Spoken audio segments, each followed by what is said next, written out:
இந்தியாவில் கரும்பு கொள்முதல் விலை 8% வரை உயர்த்தப்படுவதாக அறிவிக்கப்பட்டுள்ளது.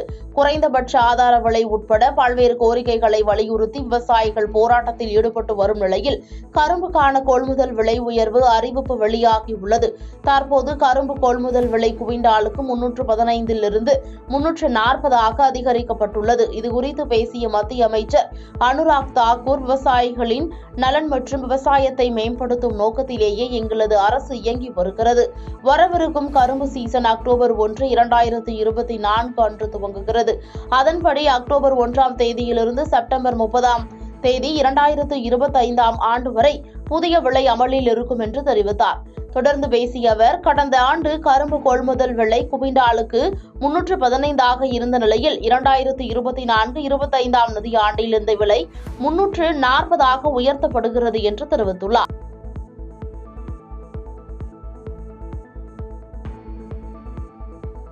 பாதகம் செய்பவரை கண்டால் நாம் பயங்கொள்ளலாகாது பாப்பா. மோதி மிதித்து விடு பாப்பா, அவர் முகத்தில் உமிழ்ந்து விடு பாப்பா. அண்மை செய்திகளை உடனுக்குடன் தெரிந்து கொள்ள இணைந்திருங்கள் இயம்நாடு தொலைக்காட்சியுடன்.